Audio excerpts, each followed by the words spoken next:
క్రీస్తునందు పరిశుద్ధులందరికీ ప్రభువుపేట వందనాలు చెల్లిస్తున్నాను. శ్రమల ద్వారా సంపూర్ణత. క్రైస్తవుని జీవితం శ్రమల ద్వారా మాత్రమే సంపూర్ణతకు నడిపించబడుతుంది. ఒక వ్యక్తి జీవితంలో శ్రమలకు కారణం ఏంటి? ఎందుకు దేవుడు శ్రమలను అనుమతిస్తూ ఉంటాడు అంటే, ఆత్మీయ జీవితంలో నువ్వు ఎదిగావో లేదో నిన్ను పరీక్షించడానికి శ్రమలు దేవుడు అనుమతిస్తాడండి. భక్తుడైన యోబు గారైనా, యోసేపు గారైనా, అబ్రహాం గారైనా, మీరు ఏ భక్తుడినైనా చూడండి, వారి భక్తి జీవితంలో ఎదిగి ఉన్నారా లేదా అన్నది దేవుడు వారికి అనుగ్రహించిన శ్రమలను బట్టి. ఈరోజు క్రైస్తవుని జీవితంలో ఏం నేర్చుకుంటామంటే, ఖచ్చితంగా మన జీవితంలో శ్రమలు వచ్చాయంటే దేవుడు నన్ను విడిచిపెట్టేశాడన్న భావన కాకుండా, శ్రమల్లో ఉన్నప్పుడే దేవుడు నీతో ఉన్నాడు, దేవుడు నీతో ఉన్నాడు గనుకనే ఆ శ్రమల కొలిమిలో నిన్ను నన్ను పరీక్షిస్తూ ఉన్నాడు. తిమోతికి రాసిన 2వ పత్రిక 3వ అధ్యాయం 12వ వచనంలో, క్రీస్తు యేసునందు సద్భక్తితో బ్రతుకునుద్దేశించు వారందరూ హింస పొందుదురు అని రాసుందండి. అంటే ఒక మంచి భక్తితో, సద్భక్తితో బ్రతికేవాడు ఎప్పుడు కూడా హింసకు గురవుతూ ఉంటాడు. యేసుప్రభు అంటారు కదా, నా నిమిత్తము జనులు మిమ్మల్ని నిందించి హింసించి మీ మీద అబద్ధంగా చెడ్డ మాటలలో పలుకున్నప్పుడు మీరు ధన్యులు, మీరు సంతోషించి ఆనందించండి, పరలోకమందు మీ ఫలం అధికమగును అంటాడు. ఆలోచించండి, ఈరోజు క్రైస్తవుని జీవితంలో శ్రమలు వచ్చాయంటే దేవుడు నన్ను విడిచిపెట్టినట్టు కాదు.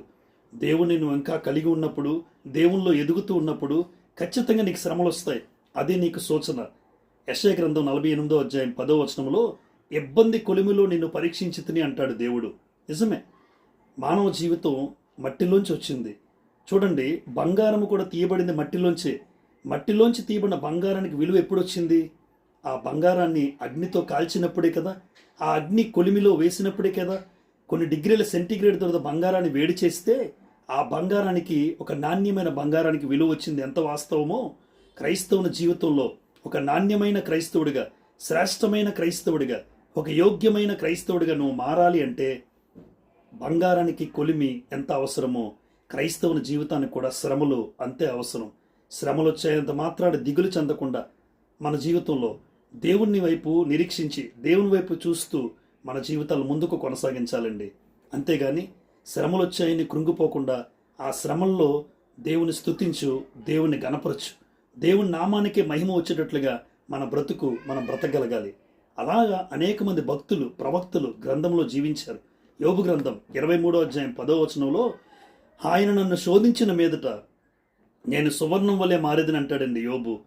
ఎంత శోధించినా సువర్ణం వలె మారుతావు తప్ప నీ జీవితం నాశనమైతే కాదు. ఆలోచించండి, శ్రమల ద్వారా మాత్రమే ఒక వ్యక్తి సంపూర్ణతకు చేరుకోగలడు. అంత గొప్ప ధన్యత శ్రమల్లో ఉందండి.